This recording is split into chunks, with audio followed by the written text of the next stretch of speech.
Lace 'em up, let's start the show. We're digging in with Tripp. We're digging in with Tripp. We're digging in with Tripp. We're digging in with Tripp. We're digging in with Tripp today, yeah. Well, I am wearing my Pittsburgh Steeler dig-in colors for a reason.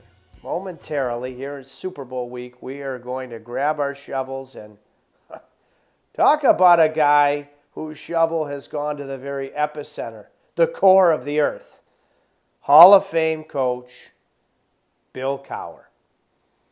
Won a Super Bowl with Pittsburgh. What an institution he is in that elite football franchise. Won it in my hometown in Detroit. And beating the Seahawks in 2006. What a moment that had to be for Jerome the Bus Bettis, because the Detroit native that Jerome is, young Ben Roethlisberger, Troy Polamalu, who will go in the Hall of Fame class of 2020 with his coach. Any way you define digging in, on the field, off the field, living life properly, Bill Cowher checks every box. So can't wait to dig in with him momentarily. Before we do, I want to thank our presenting sponsor, Preferred Sourcing Solutions, whether it be in the corporate arena, private equity. If you are looking to reduce your business costs, not reduce quality, and improve the all-important bottom line of what your business margin is, Preferred Sourcing Solutions is the group you want to check out. With our football theme, you'll never punt once you give them a try. They certainly don't fumble. PreferredSourcingSolutions.com. Before we introduce Bill, I want to, as we always do, encourage everybody to be responsive and communicate how digging in is doing for you, how we can be better. And please rate and review our show on all audio platforms and, of course, on YouTube. DigInTrip.com. You can grab this Pittsburgh-themed hat. Actually, this one's called the Gold Digger. Oh, you want to stay away from the gold diggers if you can, but if you happen to come across one, and you will pay the price, you can't help but admire their craft, because they do stick to it. They do dig in their own, I'm not going to say it's a flattering way, but nonetheless, they do dig in. DigInTrip.com for our ever-expanding line of merchandise. Without further ado, he will be part of the stellar CBS Sports family, bringing the Chiefs and the Bucs to us this coming Sunday. What a way to get a feel for the game. A guy that has lived digging in. A Hall of Famer. Let's welcome in a Super Bowl winning head coach, the great Bill Cowher. The first time that I met this guy, I'd already heard such incredible things about him from his son-in-law, who was a Stanley Cup champion, Kevin Westgarth with the LA Kings, and I remember fondly as a Hurricane, and also his dear friend, Hall of Famer Ron Francis. But Bill Cowher walked in the door to join John Forslund and I, and he shook my hand, and he said, "Hey, Trace." And I instantly, I don't think I ever could have been a nose tackle for him, but I would have run through 1,000 walls for him. Coach, how are you? I'm doing great, Tripp. I remember it very vividly because I love watching the Hurricanes, and I've been never making a transition down to Raleigh, meet Ron Francis, and then obviously Kevin Westgarth was traded, came there through the VI trade, and suddenly my son-in-law was playing for the Hurricanes and got to meet you guys, and you guys were awesome on TV. And I'm a big hockey fan, as you know. I grew up in Pittsburgh. Grew up watching the Pittsburgh Hornets, and Michel Briere. If any of you hockey people go way back, that's a young man from Canada who was with the Pittsburgh Hornets. Unfortunately, had a very tragic ending to a very great career in life. But my dad was a big hockey fan, and certainly being there with the Penguins, and now you with the Hurricanes. So big hockey fan here, and great to talk to you. It's great to talk to you. And you and I were just talking offline about speaking of Pittsburgh and icons in Steel Town and in Penguins Town that Sidney Crosby had asked to say hello to you. And Sidney Crosby, he doesn't live on the perimeter. He gets to the inside. He does all the things, Bill, on and off the ice that check every box for digging in. It applies to all areas of sport and life. I ask you, how do you define digging in? Digging in, I think it's you're committed to something, Tripp. You know what I mean? He's a leader. He's not going to do anything he wouldn't ask another teammate to do. He inspires those around him. He leads by example. He will be a voice that will be a voice of reason when needed be. It's not about him. It's about the team. And he represents that. And, those guys come along every so often. He's a generational type of player. Because you can match and talk about leadership, and then you put the skill set with it. Sometimes those two don't always mesh together. But he absolutely does mesh together when you're looking at someone who exemplifies what the game of hockey should be, exemplifies what leadership should be, exemplifies what teamwork should be. And then you put together what he does on the field, on the ice. I go field and ice, so if I mix these two, stay with me. But he does. He's the face of hockey, and you couldn't have anybody else be a better example than him. And not just what you do on the ice; it's how you carry yourself off the ice as well. And he's been a stalwart in the Pittsburgh community. He gives back. He's just, what you see is what you get with him, and what you see on the ice, and his competitiveness, his drive, his passion off the ice. This guy is a true gentleman. And you do it right. You've always said that to be yourself, Coach, but to make sure that you do it right on the ice, on the field, off the ice, off the field. I want to dive into, because my hometown is Detroit.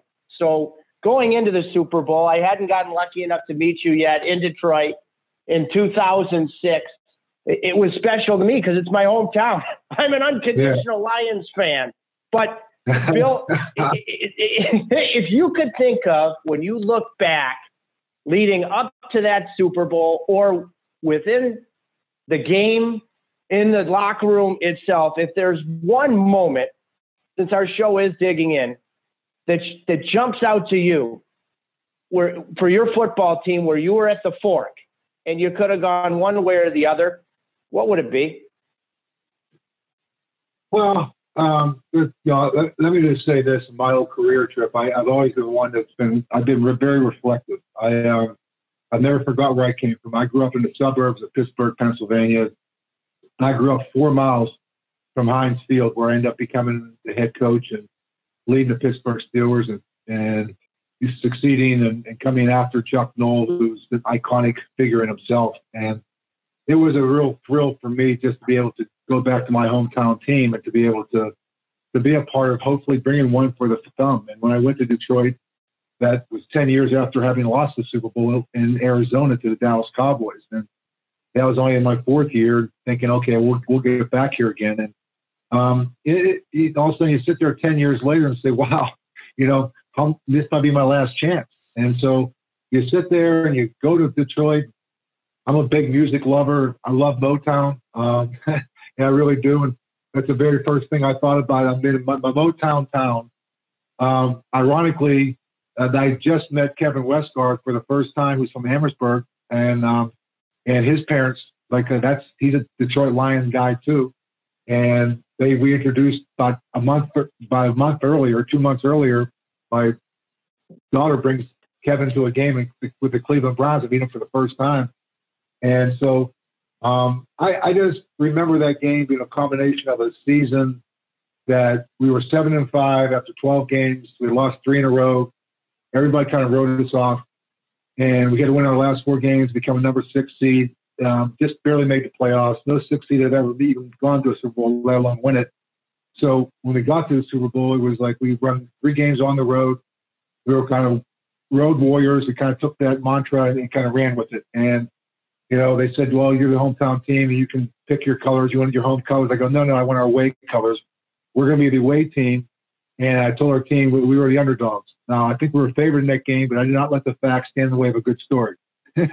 So I sat there and I just remember that game, you know, and Willie Parker has that big run. And as the game starts to tick down near the end, it's just, it's an emotional moment. It's a moment where it's a journey well-traveled. It's a journey that, honestly, the game didn't define who I was, but it was the journey along the way, all the sacrifices that you make, and being at the depths of where you were at 7-5, losing 3 games in a row, and kind of picking your group of guys in that little bunker with you, and coming out of it just saying we're not done, and we kind of stayed very focused on the way, purpose-driven on the way, and you know when that last thing went off, it just was an unbelievable feeling, to be quite honest with you. I still remember to this day.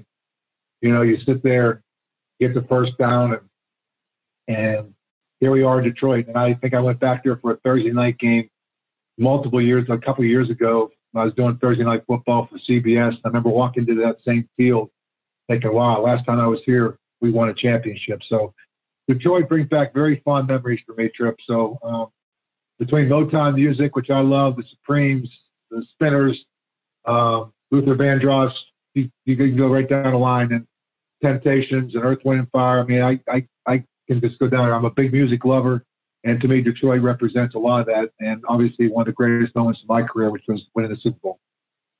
Well, it's official. We're going to have to make you a pure Michigander, as I strive to be someday named an honorary Western Pennsylvanian.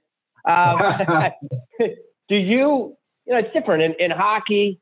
The captain of the team receives the Stanley Cup. The Lombardi Trophy, I believe, goes to the owner and then the coach.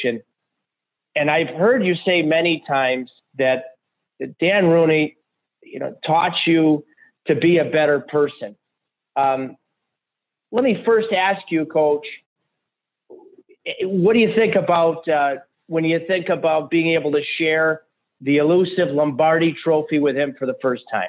Well, I think about the trust that he took in bringing a 34-year-old head coach, one of the youngest, you know, to be a head coach, in there to lead his team, and the faith and trust he had in me through the course of those 14 years. We lost a Super Bowl in my 4th year. We lost multiple championship games, and a couple of losing seasons right there in 98, 99. And yet, you know, he entrusted the vision that he had, the direction that I was trying to take them. He supported me all along the way. You know, not that there weren't lessons learned. And like I said, I came there a brash, young, 34-year-old coach, but when I left there, I was a better person, a better father, a better husband, and a better coach. And I just, because he just taught me the right values. You know, he was a person where you know, it was about life lessons that you taught people. And it was about competing. It was about doing all those things. But he just had a great perspective on life. He had a great perspective on the league. And to be able to hand him that trophy on that day that's why he brought me there. And I just felt like, man, I finally were able to give something back to you that you've been giving to me. He gave me a lot of opportunity. He gave me life lessons. He gave me a chance to find out who I was and what my purpose was.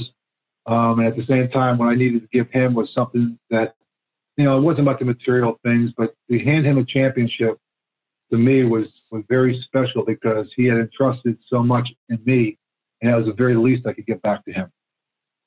Gosh, that's what it's all about, to a T. Your love for Motown, one of your key players, pure Michigander, the boss Jerome Bettis. Did the coaches go to that feast at his house in Detroit before the Super Bowl? And B, the fact that he was a Michigander, you know, knew how rare of an opportunity being able to play for a Super Bowl was that an X factor, an advantage for your team? Yeah, I think you think about, the year before, Tripp, we got to the championship game and we lost that game to the New England Patriots, and it was Ben's rookie year. There was a lot of talk about whether he's going to come back or not. I think he was thinking about retiring, but he decided to come back the next year.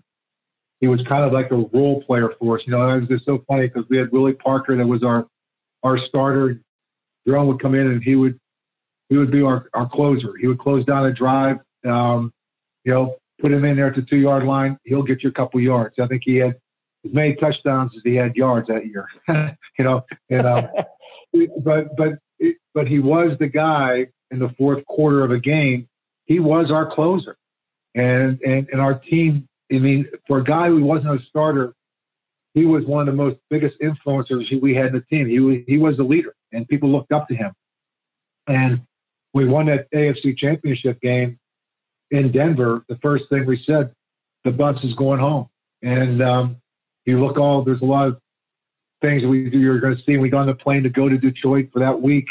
Everybody put on their old Michigan or Notre Dame bus number 6 jerseys, and everybody was wearing the Jerome Bettis jersey because it was like we were going to win this for him. And if you watch the opening of us running out in the field, everybody was supposed to run out in the field, and Joey Porter said, let's do this, but didn't tell Jerome.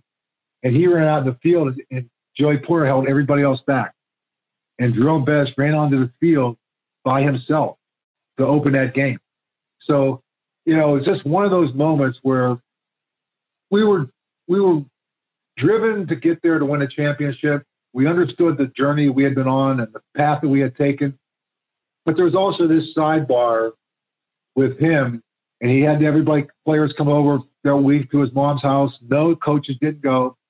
And yes, I was telling Jerome, be very careful. I don't want you eating a whole lot. We still have to play one more game. So it was like, don't fatten these guys up too much, please. And it was earlier in the week. I'm going to practice. We're going to get this back off. We do have one more game to play, this isn't like, and so I said, I've been here before and lost. It's no fun losing this game. I said, you don't remember the people that lose the Super Bowl. You don't remember the team that Tampa Bay beat last year.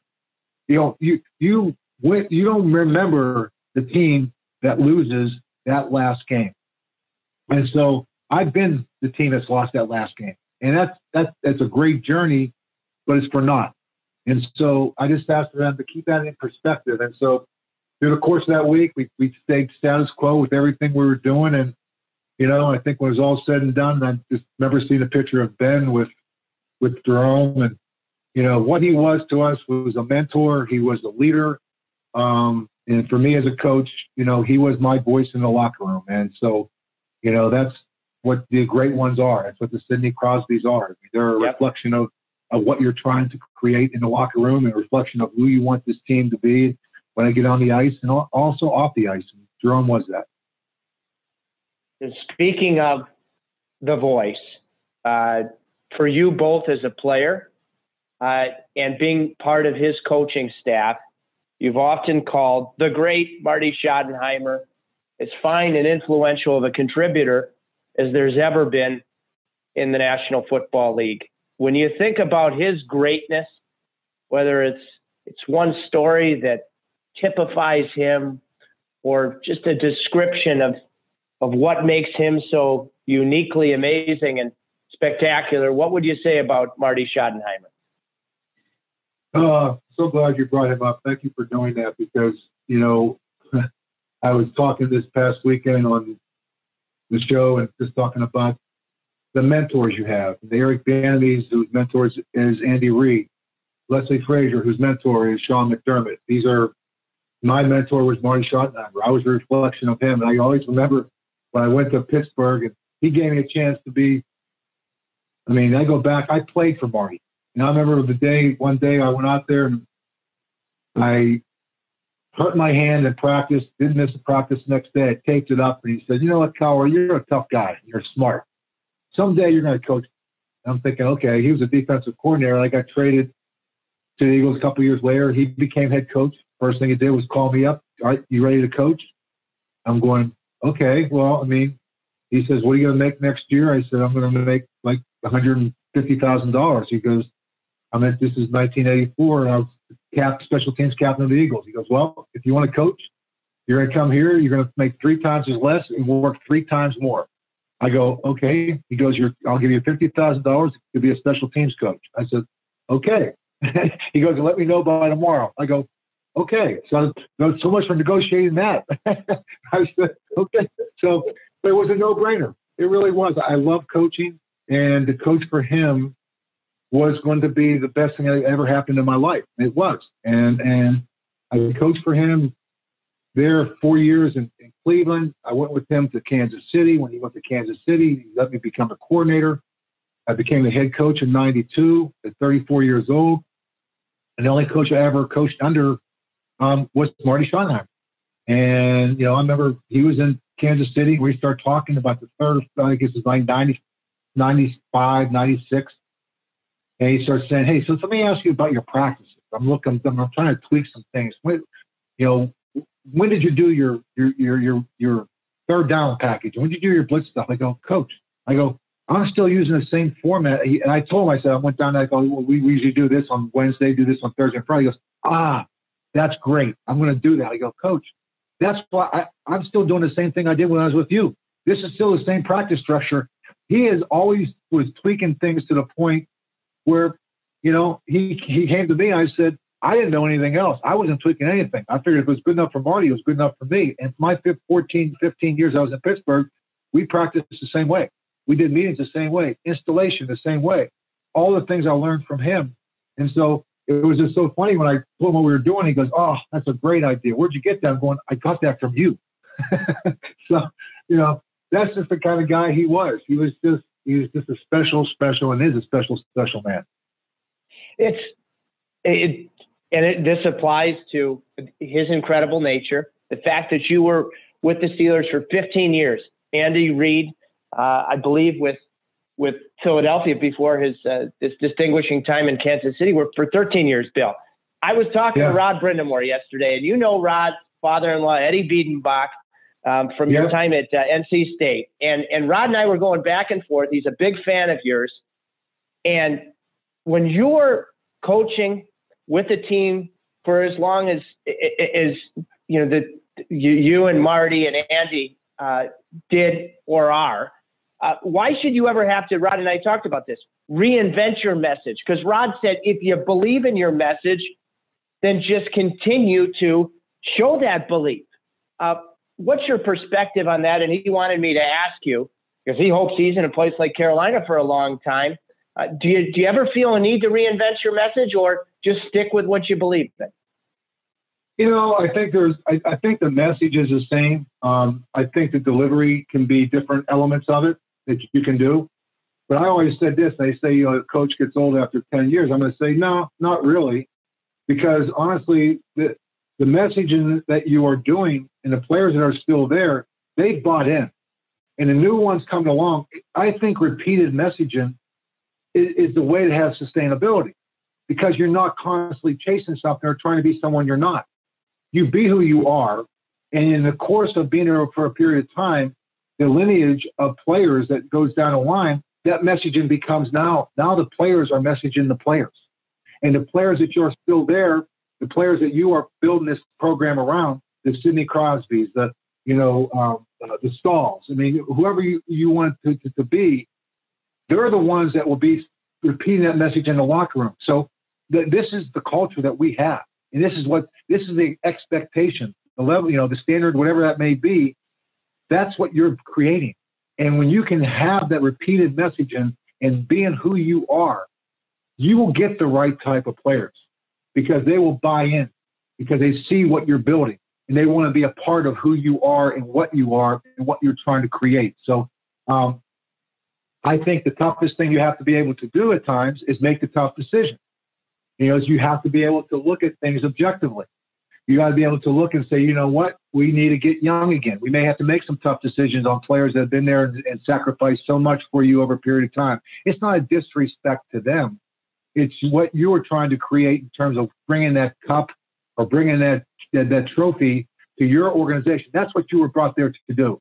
And along the way, it's going to be about having uncomfortable conversations, making uncomfortable decisions, but that's what you are needed to be as a leader. You have to do those things. It does get uncomfortable at times, and you have to have those conversations. You have to make those decisions. But if you want to be the leader, have sustainability, that's what your job is when you are at the top. It's great stuff.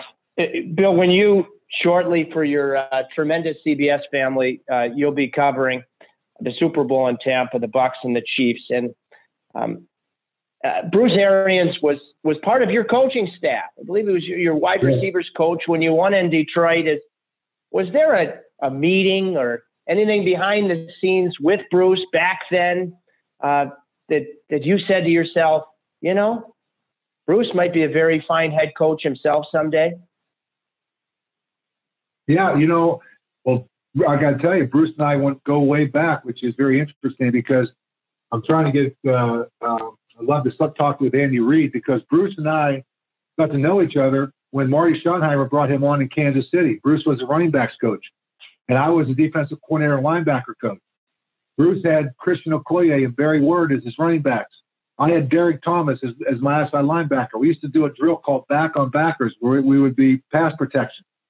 And so we had some pretty good pass rushers. And you know, and Christian Okoye and Barry Word, they were not the greatest blockers, but they could run. So we would win the pass rush drill, but then he goes, okay, let's go over here to the 9-on-7 where it's the inside drill. We can run the football. I'm going, we never won that one too much because the big Christian Okoye would run right over us. So we went back, and Bruce and I go way back to Kansas City as assistant coaches. Again, go back under Marty Schottenheimer, right? And so we both are disciples of him. Andy Reid I knew from all the years in Philadelphia. And him and I lost multiple championship games. We used to coach against each other in the Pro Bowl all the time. I got to know his family. These are great coaches. Again, I go back to the same thing with BA and to Andy. These guys were disciples of the game. They were assistants. You know, Andy was under Mike Holmgren. You know, Bruce is coached when you think about the quarterbacks that he's coached, from Peyton Manning, he goes down the line. Now he's with Tom Brady. And so Bruce is a very, very good offensive-minded coach. But he's, you know, the better thing he is, Tripp, he can relate to players. Mm-hmm. And I tell you, Andy Reid can relate to players. You talk about coaching, it's not so much the X's and O's. It's being able to have the ability to nurture relationships, to be able to understand people, and being a good teacher, being a good listener. And that, to me, is what makes a successful coach. There's no manuscript for it. There's no resume that you look for to have a successful head coach.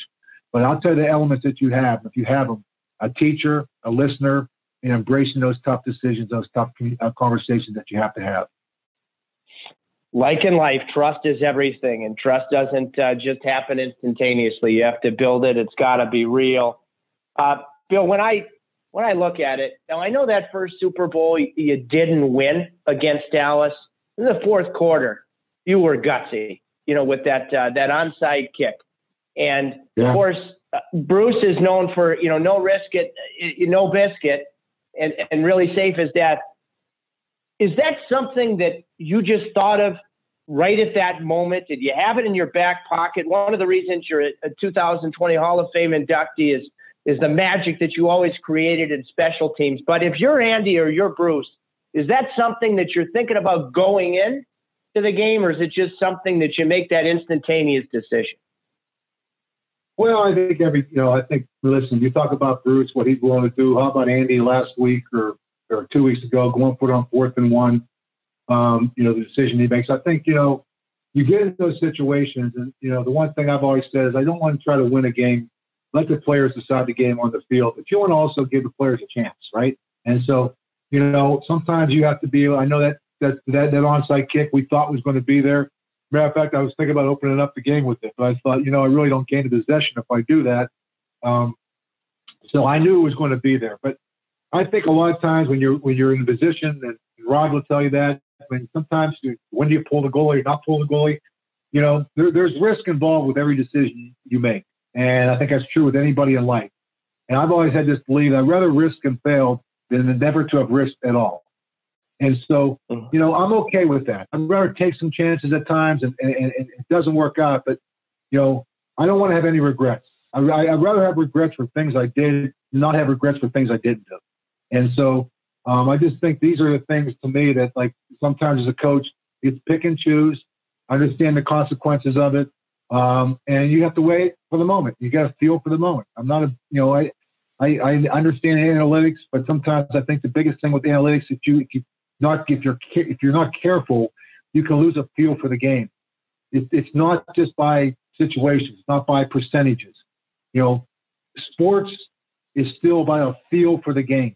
And surrounding yourself with other people who feel the same way you do, think the same way you do. So, you know, there's a lot of information that goes into any decision you make, but it still comes down to the same thing. You still sometimes have to roll the dice. And sometimes you win and sometimes you lose. Well, I don't think, Bill, that analytics were involved when Christopher Columbus decided to take a chance and take a risk and sail for America. Thank God he didn't factor in analytics. You coached against Tom Brady in some hard-fought games in the playoffs. Patrick Mahomes, my gosh, is he special. I know how much you love to strategize. When you think about, for both Andy and Bruce, how do you try to contain these two guys as best you can for these two defenses? Well, you're looking at, to put it simply, there's the contrasting styles of both quarterbacks, right? The passion of the torch, so to speak. I mean, Patrick Mahomes, obviously, arguably, him, Aaron Rodgers, maybe the best quarterbacks in the league right now. And look at Patrick Mahomes' age. Tom Brady, what he's done. And when you look at their style of play, Tom Brady wants to sit in that pocket. He wants to be in that spot. He's comfortable there. He sees things well. You know, Patrick Mahomes, he wants to get out of the pocket. He wants to run around. He wants to just open up the field. He wants to have improvisation with everything that he does. And he wants to have the leeway to do that. Tom wants things on script. He's not one of those guys like you're supposed to be a certain place. So contrasting styles, but they're both, when you listen to them talk, they are leaders. They can inspire. You get in a huddle and all of a sudden they're going to call the play and you look at them and you don't question it. It's just like, I don't want to be the part. I don't want to be the element that screws us up.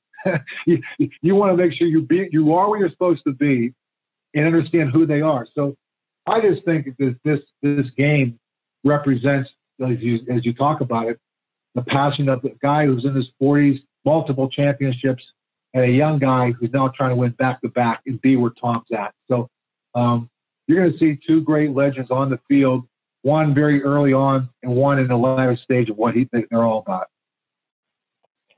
Bill, three things that I'm going to send you. I'm going to bid you adieu. First time a team has played on their home field in the Super Bowl. Any advantage or not really? Yeah, I don't think it's unfortunate because fans are a big part of sporting events. I mean, I sat there and watched Tampa Bay lift their flag the first night with nobody in the stands. And I think about what hockey went through a year ago in the bubble and away from family. And, there's just the sacrifices these players have made. Everybody will tell you, listen, you play the game for the fans, man. That's the energy you get. That's the feel you get. That's why they're out there. You represent those cities. You represent the people. And the fact that we've had those fans at any sporting events for the past year, it's different. It's just not the same. So, not that the Super Bowl would have been different if there's fans there and you're playing your hometown, because the tickets are going to be sold equally. But it's a tremendous accomplishment. Honestly, it's the first time it's ever been done. That in itself just makes it how special that is. I think we're going to have probably 18,000 fans there. I think with whatever the capacity, whatever the allotment is and protocols are. But I really look forward to Tripp, the fact that someday we get back, that hopefully soon, that we can see arenas with fans in it, stadiums with fans in it, fields with people around. Because anybody will tell you when you play the game, the sporting game, there's something about playing at home and there's something about playing away. And all that has to do with is the people that are watching it. And that's why you play the game. And so, it's a great accomplishment by Tampa Bay, and there'll be some people there. But I just look at the bigger picture of things. The normality of getting back to a sporting event where the home field is an advantage, where you can feel the momentum, you can feel the crowd.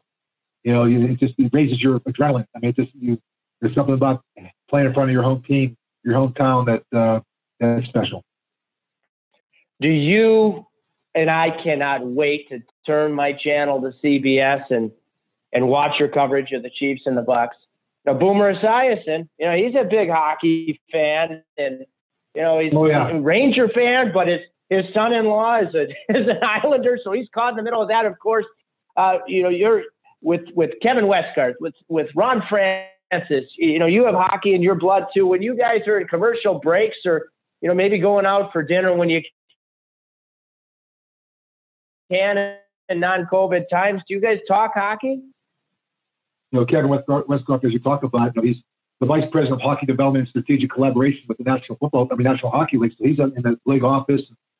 So we talk all the time just about getting, decisions. Kevin was a big part of creating the pension for the Players Association back when the strike was going on.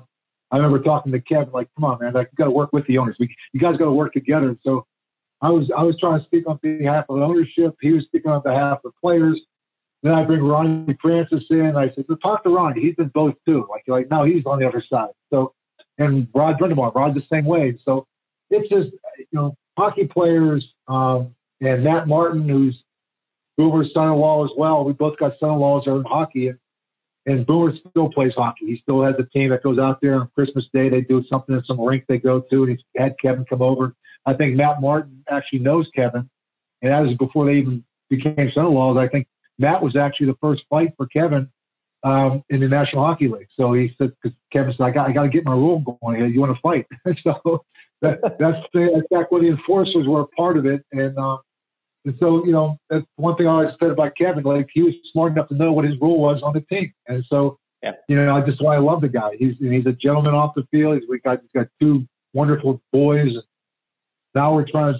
He takes some skating. I throw him the football. So we'll see where that goes. But And so it is. Listen, we talk all the time. And Ronnie out there with the Krakens, I know he's very excited about it. I've talked with him about what he's doing out there. They'll be coming into Seattle, getting them next year. So listen, the National Hockey League has been a big part of my life ever since I grew up, and just having the opportunity to be with people that are in the league, people like yourself, meeting you, and great job you do, and making the game exciting to watch. And I just again, I'm very blessed to have that. Yeah, Boo and I talk about hockey a lot. We sit there. Matter of fact, sometimes during the course of in the fall, we sat there. We were in the second half of a game, and I look over, and he's got his computer watching a hockey game, watching the Rangers. And, so I don't watch. I just ask what the score is. So Bill, lastly, I just cannot wait to see you in Canton in the Pro Football Hall of Fame. I won't miss that for the world, watching your speech. And you speak so often, and these are staples of digging in, about transitions and resilience and the lessons from football. So if there's somebody listening to us that is maybe struggling to transition to the next chapter of life, struggling to be resilient and dig deeper, because I know how important and central those two words are to you. What would you say to those people?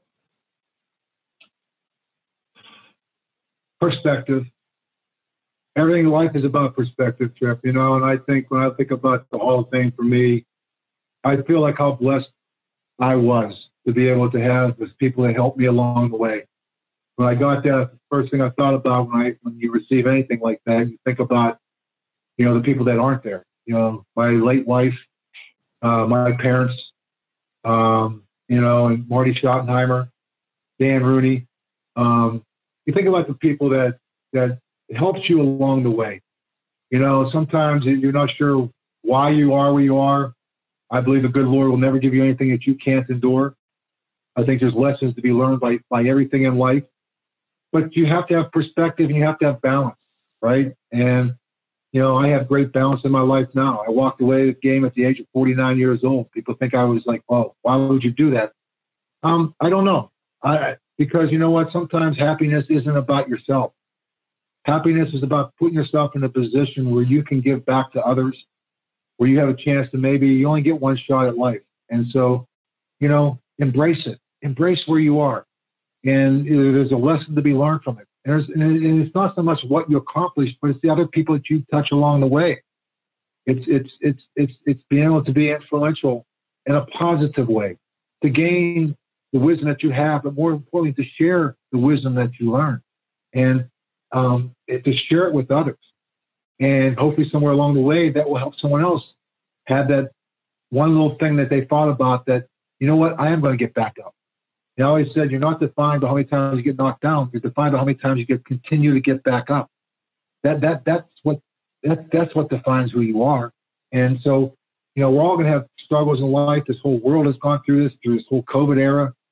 It's been a time of reflection, I hope, for everyone, with everything that we've talked about in terms of social justice, in terms of COVID and the sacrifices we're being asked to make. And, it just gives you a chance to sit back and think, you know what, maybe my life is not that bad, because it's all it can be.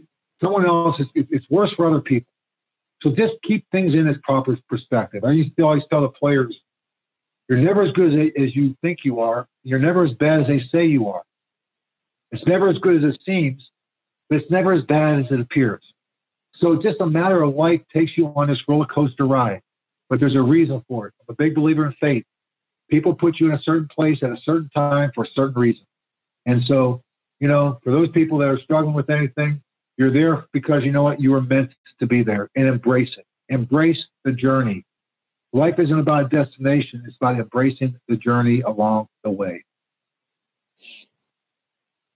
Tremendous, Coach. And a high for me on my roller coaster was, again, when you came off the cargo elevator, John Forsman and I said hello. You shook my hand. You looked me right in the eye. You said, hello, Trace.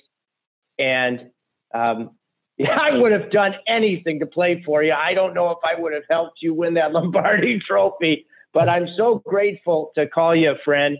Have a great Super Bowl, and thanks for taking the time to dig in. It's always a pleasure, Tripp, honestly. And, you're great at what you do. You love what you do. You have great passion for it. And like I said before, to me, I like to surround myself with people who love life, and they take great pride in what they do. They do it well, and they do it with great passion. And you represent all those things. So I wish you nothing but the best, and hopefully we can hook up soon sometime in the near future. Thank you so much, Bill. Your passion, your reflection, your gratitude to all of the people on the field, away from the field, family, friends, players who would run through 9,000 walls and then some for you. Hey, it's inspiring. And when we finally get past COVID and hope everybody is staying safe, I cannot wait. I will not miss it for the world. Your acceptance induction speech in your rightful place in Canton, Ohio, in the National Football League Hall of Fame. You have equipped us for what we should be looking for Sunday in the Super Bowl, and good luck. Not that you'll need it, because it's such a stellar crew as CBS, and you're a huge part of the coverage, will bring us the Super Bowl. We want to thank our presenting sponsor, Preferred Sourcing Solutions. Whether your needs are in the corporate, private equity world, you're trying to reduce costs, not at all have it impact your quality, yet simultaneously improving the all-important bottom line, your business margins. Check out preferredsourcingsolutions.com. They won't fumble. They'll hit a Hail Mary pass if you need it, but they just do things correctly. So please give Preferred Sourcing Solutions a try, as I mentioned in the open. Once you do, you will never punt the football. Sounding a little cheesy for me to say that, isn't it? Again, I'm wearing my gold digger hat. You can't help. I hope most of you listening and watching that that you haven't run into any gold diggers, but if you have, you can't help but admire.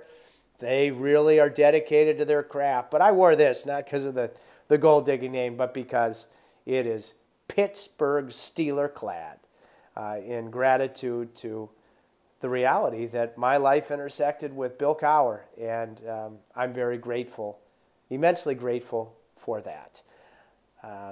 Beyond that, please rate and review our show on all audio platforms as well as YouTube.